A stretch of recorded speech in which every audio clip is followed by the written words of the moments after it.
Imagine having access to a tribe of mentors consisting of some of the best tech leaders in the world, people you may have never heard of, but who in just an hour, you'll know their unfiltered career story, the bets they took, the decisions they made, where they failed, and the lessons that they learned along the way. Welcome to the What Makes You Tick podcast.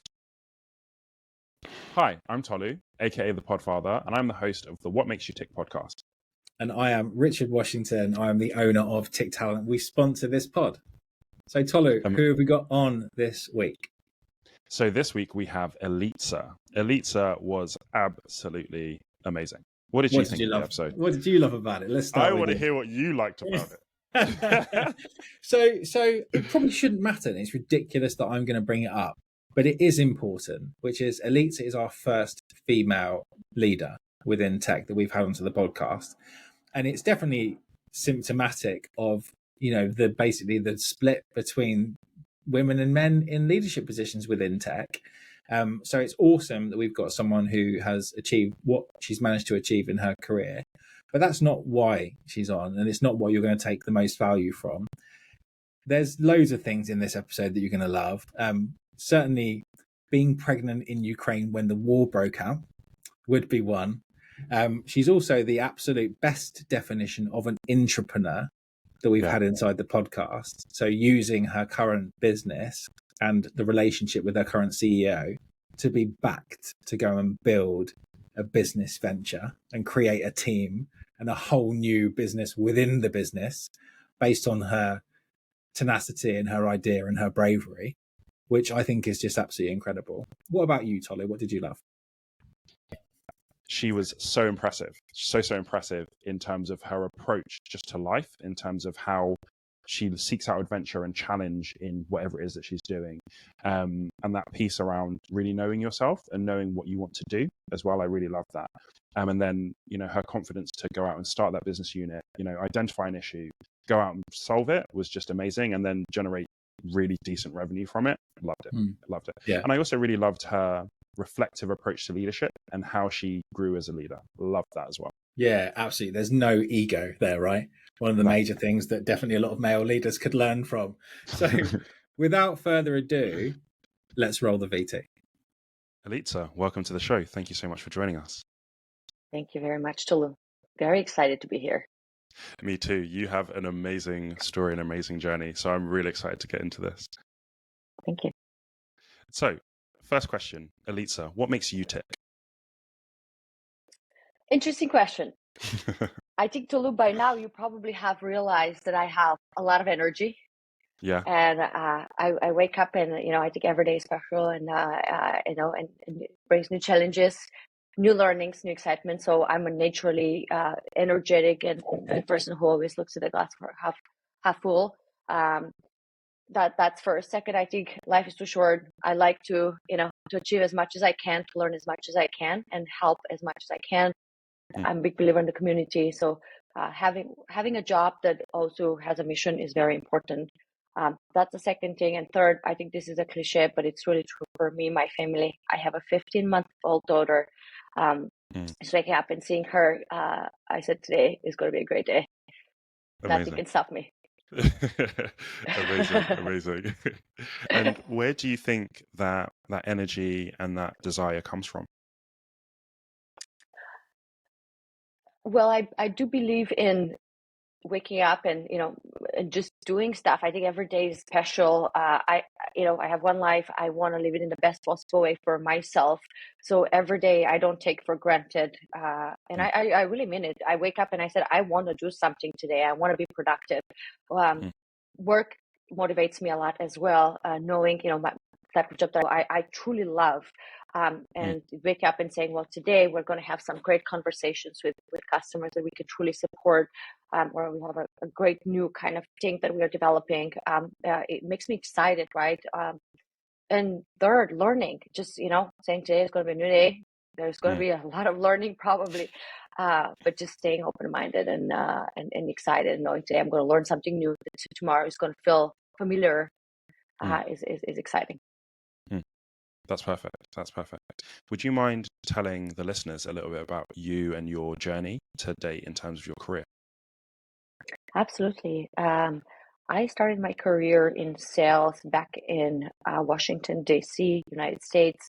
I worked for a company called CEB, now Gartner, and I worked, with procurement executives, with sales executives, marketing executives. I was selling actually the challenger approach, working with companies that want to implement the challenger sales approach. And I loved it. I loved the sales world. I found it fascinating for three reasons. First, you're kind of like your own mini CEO. You can control, right? Like you can control what you do. You can control your pipeline, your territory. Secondly, I'm naturally, as I mentioned, a very driven person. So, it's nice to see the end result. The sales is very clear. Here is, the number. And you can overachieve it. And third, it's sales is more of a consulting. It's more about, can I find a company that has a niche that I truly can support and solve? Can I find a person that I can add value to them? And if you see kind of sales in that way, you can have a lot of fun. And that's kind of like what made it for me in sales. I actually moved afterwards. I spent about 30 plus years in the company, but moved to Ukraine, Kiev, with my husband. And I always want to go back to Eastern Europe. I'm Eastern European myself, and I loved Kiev, an amazing city. Lots of entrepreneurship happening there, lots of companies. And while I worked previously at a big company, I was starting to read a lot about startups, and Ukraine was in the beginning of like getting that startup community. So I said, I need to join this wave. How do I do that? So research companies found Preply, which at that time was quite tiny, quite small. And what they do is they provide language learning. So it's a marketplace for languages, one of the largest now, where they connect tutors and learners to learn any language you can imagine. I love education myself. I volunteer a lot. So I thought this is fantastic. Talks personally to me. And at that time, the company fundraised about 5 million. And I said, fantastic. They have lots of potential. Decided to join their team as a head of customer support. Never had customer support experience, but I said customer support sales, kind of, right? Similar, yeah. You work to provide the best experience, right? Yeah. And I actually, it was a very small startup at that time, worked through a variety of different roles, from product related to supply related, data related, to finally finding my way back to sales. First, I was like, I don't want to go, maybe I try something else. Maybe sales is not my thing. I was excited first, but then I'm like, there are so many other opportunities out there. Maybe product marketing, supply, data.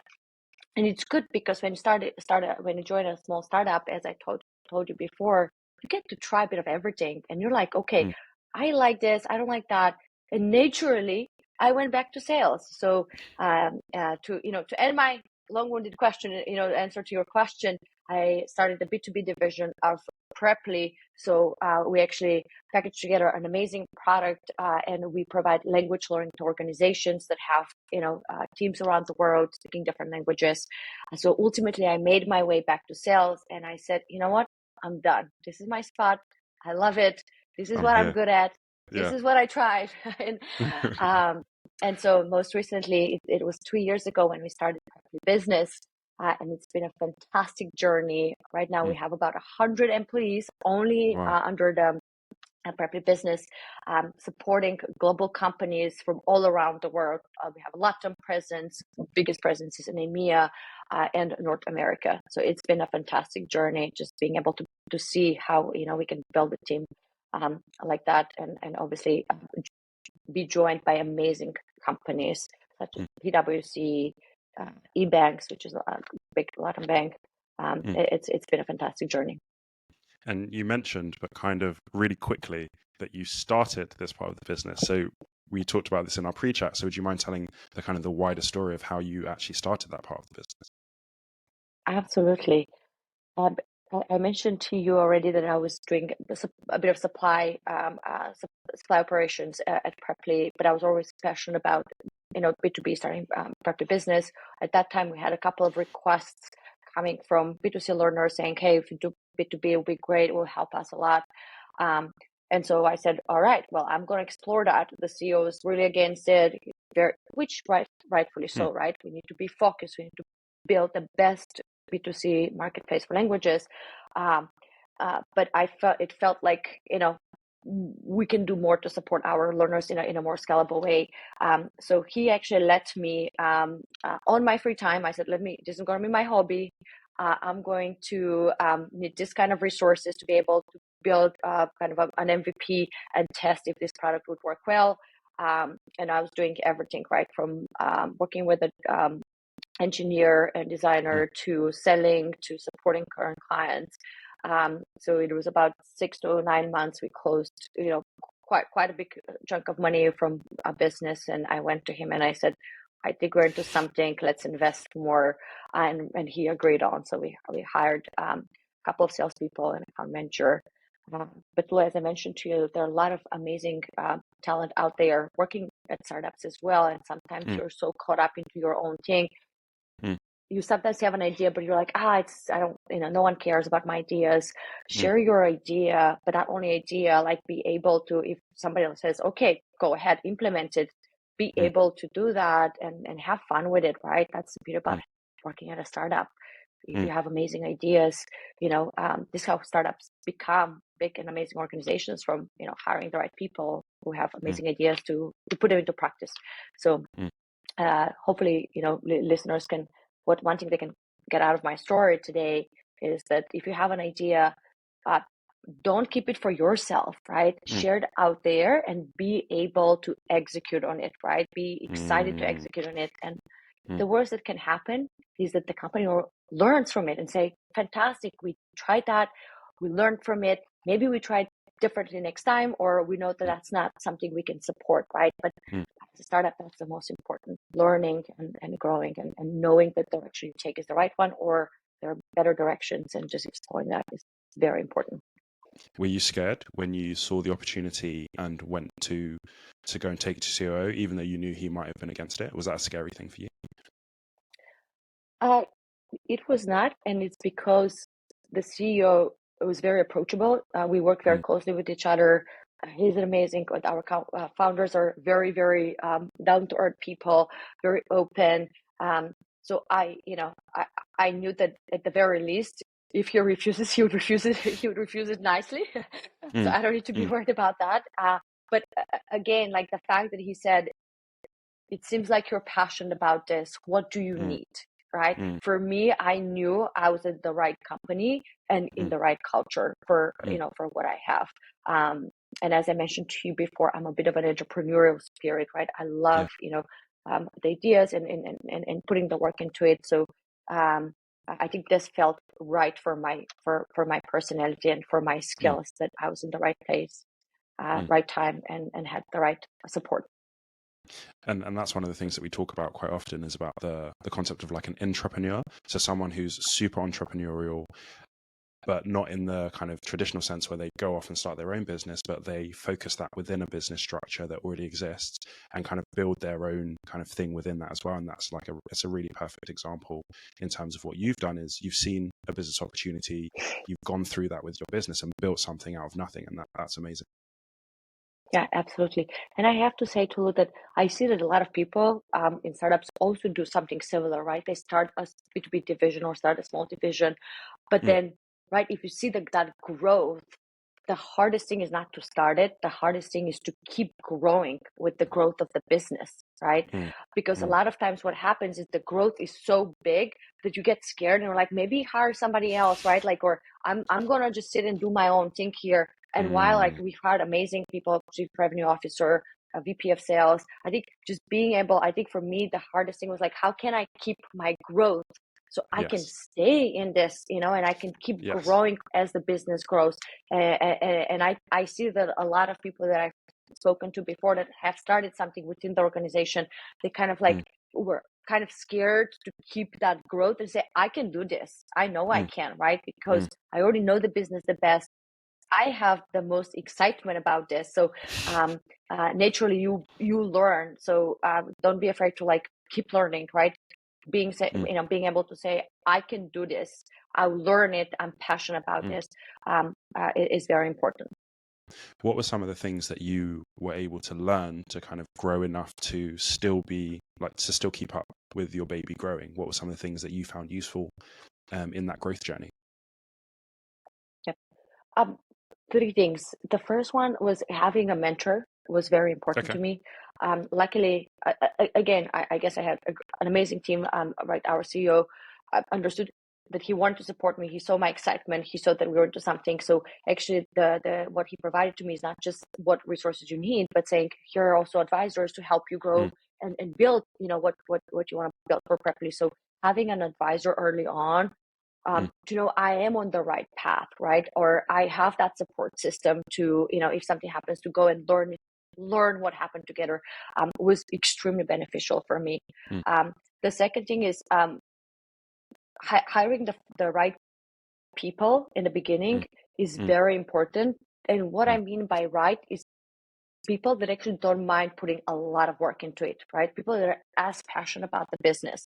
And I think that's one of the things that I did right, was finding people that were not VP of sales, 30 years of experience, but finding people who are not, are willing to like cold call and, work late hours and build this and, and be not just a salesperson, but also sales operations and all of these things and learn it together to make this success. It was kind of like personal almost to them, right? And I think in the beginning, later on, it's not so important, but in the beginning, having that, commitment and excitement, exciting people being excited about what you do is very important. And I think the third thing that was very important that we learned was when you start something new, we try different hypotheses. You don't know what works. You have hypotheses, you test them out. And when they don't work, what we did in the beginning is like, oh, that doesn't work. Scratch it, move on. Jump into something new, right? That doesn't work. We're looking for that thing that will do that, like, will bring us all the customers at once. And unfortunately we realize, no, that's not going to happen. It's just a lot of hard. It's like 3 steps, 3 steps up front, 1 step backward. Lots of small steps that, you walk that mountain, but you walk with such small steps that finally kind of make it. And you're like, oh yeah, we kind of made it. So don't make big changes, right? If something doesn't work, look at it. What's the learning? What can we tweak maybe, right? That we can, something is working. What can we make it to work a bit better and a bit better and a bit better, rather than like, this doesn't work as we want it to with 7x growth, or email cadence or whatever that is, let's scratch that cadence. Let's move to a new cadence until we find perfect product market fit, rather than saying, well, what works in this cadence? What can we do slightly better maybe to make it, more impactful and have a higher conversion or whatever that project is. And I think that realization helped us just to keep being focused rather than quickly moving from one thing to another because it's not working, right? And so those are kind of the 3 things that really the biggest learning and opportunities we had. So you mentioned about the middle one in terms of hiring good people. What are some of the things that you look for when you're hiring people that will make them good for a tech sales role? So there is a difference when you hire your first couple of people to help you build the business versus people that you hire once you actually have a kind of a good product market fit and you're looking to scale the business. So I just want to differentiate those 2 roles, right? Because you're looking for different profiles. The first one, as I mentioned, I was looking at people that are naturally excited, right? Like they have, a personality that is always looking at the glass half full, because there will be lots of setbacks. So if you have that setback and you can't recover, it will be really difficult, right? They're naturally self-motivated, right? Because it's going to be very hard for you to build a business, but then also be that cheerleader and trying to help people think it's not just in the beginning for the money. It's about the excitement of building something and seeing it progress. And third, like excitement about the product. If they were not excited about the product, it would not have worked. But people that I hired, when you showed them the product, like, I love this. They're like, this is how we can do it. I understood how important language learning was for me, helped me build my career. I want to help other people. So those are the 3 things I looked at for early on people. And obviously when you hire in the beginning, it's very important to hire 2 people at the same time, 2 salespeople at the same time, 2 SDRs at the same time, because you're testing the product market fit. You're testing the salesperson. You don't want to do 2 tests, at once. So in the beginning, when you are not sure if this is going to work out. I want to hire one person to go out there and bring in a product market fit.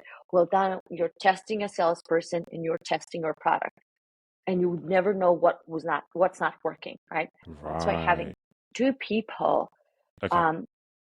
compete. Salespeople are naturally competitive. They can. I was like, they can motivate each other, right? Yeah. Yeah. I like uh, that. and that's what happened. Both of them were super motivated. One calls the Right. other. They were like, I can do this. I was like, I know you can. Go get it, right? Go get that next opportunity. So it was really good, right? They were driving each other higher and higher. And if one doesn't work, but the other one does, you already know, like, okay, it's not the product, it's not the market, it's actually something else. So that's another learning right here, right? Yeah. Yeah, that's But really, really having two people interesting. at the same time. I never thought about that in terms of always start with two, because then you can understand how different people do it. You can also understand if it's your approach or if it's the person thing. That's a really, really, really interesting thought. Yeah, absolutely. And to get back to your question, right? If it's further down the line, once you have like 4 or 5 account executives and you say, okay, how do I scale this, right? How do I make sure that I hire the right person? I think similarly, when in sales you do ideal customer profile, so ICP for your customers, you also have to think about doing that for your sales team, right? For the first people you hire, almost like you're building a culture. We were building culture within culture. What are the salespeople that excel the most for this product and in this organization, right? And even just putting something on, a couple of bullet points of, like, for us, for example, it worked more, I would say, on the junior side. We didn't have very complicated SaaS product, but people that were not afraid to do prospecting at the same time and sales were, it was very important in the beginning to have that kind of a nuanced team member. So putting that on practice and saying, this is actually what ideal, sales person is for my organization, or ideal employee for my organization is in the beginning, and kind of sticking to that and being strict with that is very important for once you scale, right? That makes sense. That makes sense. And I wanted to ask you a little bit about the leadership element of it. So how have you grown in your leadership through this kind of going from almost like 0 to 100 in the last couple of years? Yeah, that's a very good question. And that is actually one of my kind of truly learning curve that I had as a leader. When we started a properly business, it was almost personal for me. I knew this would be successful. I knew that the people I hired were amazing. The product was great. There was no reason for why this would fail, right? We have the right product market fit. We have the right people. If it would fail, it would be on me as a leader, right? So I think I was so into the product that I think I was a bit too I did not think about, let me grow my team, let me make sure they're growing. It was more about, we got to make this work. So I to be honest with you, I was a horrible leader in the beginning, and because I was so passionate about the product, I almost kind of and I was such a goal-driven person. Coming from sales individual contributor role, obviously I was managing different teams, but not to the extent, right, like sales teams. I had a couple of team leads in the past, some team lead roles before, but at that time, my passion drove me more than the passion to grow my team. And then hiring our first VP of sales, she actually helped me. She was amazing, great. She was a great kind of manager to help me understand, like, hey, you need to grow your people in order to grow this business, and as you scale, and it was a great learning opportunity for me, that actually I'm more passionate about growing people, and just seeing them succeed is kind of what drives me every day. So I had to take a step back and go through different training for leaders, and self-reflection, right? To understand, okay, actually to grow this team to 100, it's not about me being there always for them. It's about me putting so much work on their onboarding, right? So I actually, the majority of time I put on onboarding. So I want to make sure the team has a good base. And then instead of me telling them, hey, I know the product so well, this is what we need to do, take a step back and asking questions. Well, what do you think we should do, right? that kind of helped me be a more strategic leader and grow my team. And they might make mistakes. It's all right. Because in the beginning I was like, no mistakes. we gotta make this work. We cannot afford making mistakes right now. Yeah. We gotta make this work, right? And then, right, as we scale, I was like, oh, okay, this is not. I can't be useful to my team. Going back to what I mentioned to Lou, how can I grow as my organization grows? That was one of my big kind of development areas, right? How can I be the best leader for my team to help grow this amazing product in this amazing company? And that's kind of the hard learning for me there. Did you get any feedback along the way that helped you to realize that this is what was happening and then you need to get that VP of sales in? Or was it kind of when she came in that you kind of got that feedback? How did you start to realize that something needed to change? Well, two things. First, I had the self-realization. In the beginning, I was from the beginning, I was a very open kind of the manager. I always said, hey, I'm here to help, to make sure this grows, but I'm here to make sure that we all work out. So if there's something about my leadership that is not working well, please share. And of course, at least I made them feel comfortable sharing, right? They're like, no, you're like super tough with us, Wow. After every quarter, I got, I was like, I thought I was a great manager. What are you talking about? So they come to me, they're like, oh yeah, in terms of this value at prep, you really suck. I was like, oh my gosh, you really mean it? I was like, well, what rating would you give me? And they're like, 2 out of 5. And that's when I was like, Whoa. okay. So, right. So that was the first realization. I was like, okay, I need to, these people deserves better. Right. And sometimes it's so hard for you. Okay. One of our values was human, and I thought, okay, I'm there for my team. I want to help them win any business, but that's not what they wanted in a human, right? In a human manager. So just also aligning to what I think is a good human manager does not mean that's what you think is a good human manager. So just tailoring my leadership approach to each team member was very important. And then when we hired a VP of sales, she also kind of noticed and she said, hey, we need to grow in this area. So with her tips and also her way of how she was managing me kind of helped me understand, okay, I can loosen it up a bit, right? And obviously that growth, and then we were provided with different leadership training as part of the organization. And I love podcasts, so therefore I'm here. Hopefully this could help other people, but podcasts personally helped me a lot grow as a leader as well.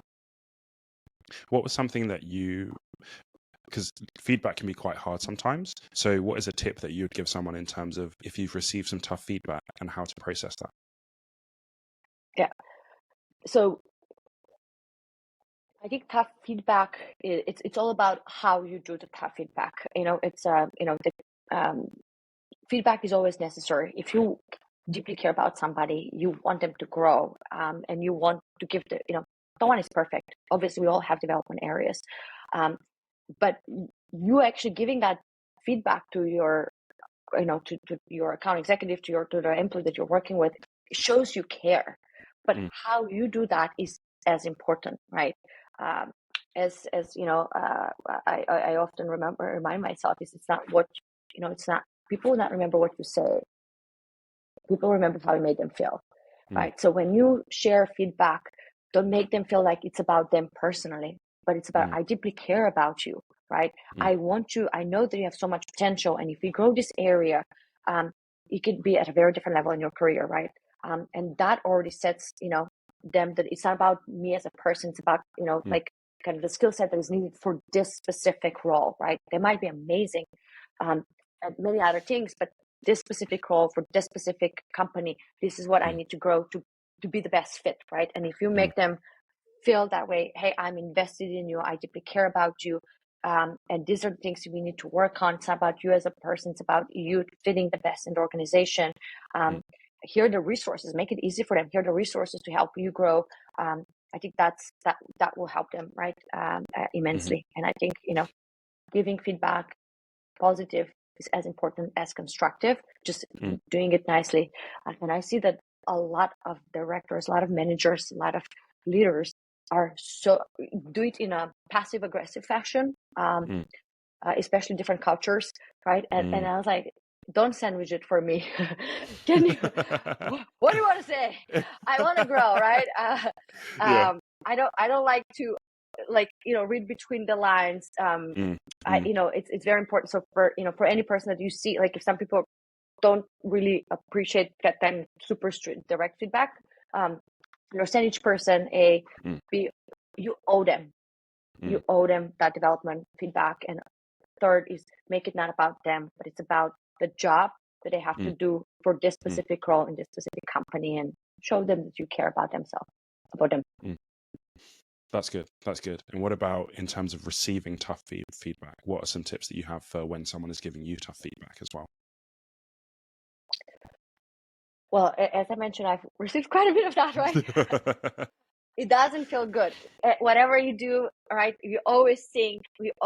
While we're biggest critics of ourselves, we always think that we're the best, right? So it's hard. Like, I am somebody who I want to grow, right? I love sales. I want to grow, and I want to learn something new every day. So that feedback first always feels hard, like for me, it was never like, oh, wow, that's great. I'm so excited I'm receiving this, right? It was like, oh gosh, it's tough, but put the emotions aside, right? This is a job. Like, okay, this is the feedback. This feedback will help me grow, right? This feedback will get me where I want to be. I'm ambitious. I want to get to that next level. This feedback, if I work on this, I know that my team will be better supported, and B, I will be a better leader next time around. So, I think once, every quarter, I ask my team, we do two-way feedback. I provide feedback to them, and I always ask, how can I be a better manager to you? How can I enable you? How can I help you be the best of yourself in this spot, in this position, right? And again, like we expect that they will say, oh, you're the best. And sometimes they'll say, you do a good job, but hey, if you stop doing this, it will be so good. And that's great, because then you know what? You are going to prioritize your time somewhere else where you add more value to them. So I think it helped me. Like, if you have that kind of mindset, it's not about me personally, the same way as, when you provide feedback, it's not about me personally, and B, this helps me grow, and C, it helps me build my team better. It helps me be a better leader for my team. That makes sense. You mentioned about you love sales. So what I wanted to know is this something that you've always known that you wanted to do, or where did that love for sales come from? Great question. And I would say yes and no. When I started in sales at the beginning of my career, I loved it. I liked it. I thought it was interesting, right? Because again, like, I saw myself, I'm somebody who can help others. I'm somebody who can consult, because when you sell something, you see patterns, and I can share these patterns with the leaders. I know better than you how, to implement the challenger, how your team can sell better with the challenger approach or whatever that you're selling, right? So I like that. But, then I was like, maybe there's something better for me, right? Like, I don't know. So I was in that wonder period, as I mentioned, of like, oh no, I want to be a project manager. Oh no, I want to be, supply manager. Oh, it's so cool to be product manager. Look at all of these cool people that product managers. They seem like that's Agile. kind of who I want to be, right? Oh, data is like the new thing. Like, why not? And I tried it. I was like, oh my gosh, I don't have no. I'm like, this is literally not me. I have a whole appreciation for the data people. Learn SQL, because with Preply we didn't have in the beginning, right? A way to find data easily. So they're like, hey, you gotta learn SQL. I was like, oh, what is that again? Luckily, I found a tutor in Preply that helped me. But again, understood I can do the basics. But man, if I have to spend the rest of my life doing this, I will really, it will be the longest hours of my day, and for that reason, I think it's good to explore. And then naturally, when I fell back to sales, I was like, wow, this felt like I was wandering around, and I was like, oh, when you wake up and like, I have to have this meeting, but I really don't know, like, you're feeling a bit uncomfortable, but not in a way that you enjoy. That's kind of how I felt when, I was working more when we got into super deep, machine learning data. And I was like, this is interesting, but I don't think that this is where I thrive my best. And so then naturally when we started, I was like, I have this fun, this is just, sales is just fun. I'm just going to do it for fun. I'm going to do it as my hobby. And then I was like, but why? I can do this for my job. And actually when my previous manager, he said, well, preppy business is growing to a point where you have to make a decision. Do you want to stay in supply or do you want to be that leader? And I was like, well, what will happen if preppy business fails? And he's like, well, we'll think about it. We'll review it, right? Like, but do you want to take that journey? And I actually could, I said, okay, even if I know this fails, I want to choose that, right? And then when I chose it, I was like, whew, I'm home. I'm like, this is it. I love this, It's, it felt like this is where I belong. And I loved, coming back to work, I felt like I loved it. The challenges were good. And so I think a lot of times people wonder a lot. They're starting sales. They're like, how, especially starting as an SDR in the beginning, of the funnel, feels like the longest days ever. But it's always good to try something else, and and see, well, maybe sales not your thing, but maybe if you come back to it and you have another appreciation, you would understand. Actually, this is what's in it for me. This is where I want to develop and focus. And it took me, I was in my late 20s when I understood that sales is where I want to be. And that's all right, because you have plenty of time to learn. Definitely. One of the things I wanted to ask you about, so you started off at Gartner, and Gartner is in so many ways like such a great place to start. What are some of the things that you learned from those early days at Gartner that you've been able to continue through the rest of your career? Okay. So I started at the corporate executive board, CEB, which was another big company that was purchased by Gartner. But definitely, I think I was very lucky to start at that organization because the sales culture was phenomenal. They had an amazing process of how do you grow from an SDR to account executive? How do you grow, an account management associate to an account manager? They also trained us in the challenger sales approach, which was the most innovative way to sell, more consultative, again, insights, value insights driven way. And I, and the training that we went through, was amazing. We learned from some truly exceptional people. And I think I understood that when you start in a startup, they expect you to know it all, right? Like, it's like, learning is on the job. And I do think that starting my career in a bigger organization where they truly invest in you for a couple of years, and then going to a startup, I already had the work ethics, the business acumen, kind of the know-how that really helped me with the frameworks. Like, they teach you in frameworks in bigger organizations. And I think that frameworks, like teaching, learning how to, develop or organize a project, work through a specific challenge through a framework, really helped me excel at a startup. Because that's what comes across when you're talking about some of these things. It's quite a structured approach. So it's interesting to see kind of how that marries up in the startup world, which often doesn't have a lot of structure. Yeah, absolutely. And I think that's the beauty about a startup, is that it doesn't have a lot of structure, but you can put the structures in place, right? Where big organizations, the structures are there, they're so rigid that you can't. Here it's like, it's a mess, but you can make it so structured in your own way, right? In your own frameworks. And I think with the startup, it's, you can't just, let's go with the flow. No, you have to always have, structure, a plan, and look at objectively, okay, this is working. Why is it working? Let's dig deeper. This is not working. Why is it not working? What can we do? And always work in a structured way. Otherwise, you're going to get really lost. So you sound like also quite a global person, like living in lots of different countries. How did you end up leaving your own country and starting to live in other countries? Yeah. So I'm originally from Bulgaria, and I studied in American University in Bulgaria, and I did a couple of transfers. But I have a twin sister, Rosie. She's actually living in Uganda right now, so we're the most international family out there. Yes, she's living in Uganda and traveling all around the world. Wow. But when we were in school, we decided to explore, to go to the US. There was a program called Work and Travel. And go, and we love sports, go to a town, work a bit, make some money, and see the world. And so we came to Boston area, and then we loved it. We kept coming each year. Then we decided, okay, maybe I can, try to do a transfer and stay, and start my career in the US. So that's kind of what I did. I also found my partner here in the US. Later moved with him to Ukraine. I loved US, but I never imagined myself to spend the rest of my life in one place. I think it feels, even if I know I would be sent to whatever country, it sounds more exciting than spending, the rest of my life in the most beautiful house. So he's like, let's go to Ukraine. And I was like, absolutely. And he's like, do you want to think about this? I was like, no. If I think too much about it, I'll say no. And we're too young to say no, right? Yeah. And I think that was the best decision ever because Ukraine was absolutely amazing.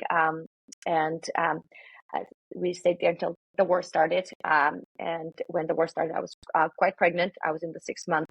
We had to be evacuated. And traveled every month, would go to Georgia, the country. Then my husband had to have a surgery in Dubai. I had to travel to Barcelona because, I transition a lot of the work that I do. We were growing almost 10x at that time. So it was all about the work. And it was quite overwhelming, but exciting at the same time. And I moved back to Boston to finally deliver in Boston. And I had a couple of months off. Did a road trip with my baby, so don't be afraid to have a newborn and take that baby to places. Very easy to travel. And then spent 4 months in Barcelona with the team. Then back to the US. Moved back to Barcelona for another 4 months. It's been 2 years, 4 months somewhere. And while maybe it seems exhausting to you, it was really fun to get to see the world in different places. And obviously my work is very flexible, allowed me for that. I most recently moved to the US, where we'll be for 2 years, based in Boston. And so how do you center yourself when everything is moving so often? 2 things. My work is my center because I can be moving, but my work is there for me. And even if I'm in, Georgia, back in the days, Georgia or somewhere else, I know that, I have my work that is my center that helps me with the familiar. And secondly, my family, right? I didn't move alone. I moved with my husband. We're both very original people. So we know the playbook. Okay, we move. Here's how we find an apartment. Here's how we do this. Here's, for the best places. And lastly, how lucky are we to have this opportunity, right? To move and see this beautiful world together. So it depends how we look at it. If some people am I, super pregnant, they're like, I'm moving again, I'm living in a suitcase. What are you talking about? I felt very fortunate to be able to do that, right? While a lot of my colleagues in Ukraine were not, right? So I felt extremely fortunate. And, in that times you think about how can I help? How can I be of help? How can I help my colleagues? How can I help others? Versus, look for me. I'm moving every month. So it's all about perspective, right? And I don't regret any decision, moving to different places. I could have chosen to come back to the US and have a very stable life. But, we saw beautiful Georgia, the country, and Dubai, not so much, not my place, but still interesting place to see. And then spending 9 months in Barcelona with my team was amazing. So don't regret any of that decision. That's awesome. For me, it's really inspirational to see you being able to go out and do all these things, especially as there's so much going on in the world. So yeah, that's really awesome. That's really, really awesome. Just as we close, what would you say to the younger version of yourself just starting out in her career? I'll give myself 3 types of advice. First, stick to sales. Don't enforce one thing. It's all right. Believe in your gut feeling, right? Like I thought sales sales, it's all right to love, sales and develop yourself in one field. So I wish I, spend more, if I were to spend more time fully developing in sales, maybe, that would have helped me further. But that would have been probably, the first thing. I'll trust your guts, trust that what you do is, you're good at it. you can do it, right? I think we sometimes tend to always doubt ourselves and, oh, maybe I'm not good at it. Maybe I can be better. No, you're amazing at it. And you know what? If you feel like you need to learn more, go out there and learn it. So I wish I had that mindset early on. Second is invest in your team, as I already mentioned. Love the people you work with, invest in them. It's all about them, not the product. They will make the company work, right? So I wish I had that mindset as a leader early on. And the last thing is keep doing these fun things, right? Don't stop traveling and enjoying and loving life and the job. And hopefully other people, if they feel like, hey, I'm in a job I don't love, I feel like it's a burden waking up and doing the work. There's so many amazing opportunities out there. I never thought that I would love my job. When my sister was saying, oh, I love what I do, I was like, what do you mean you love what you do? It's a job. How can you love it?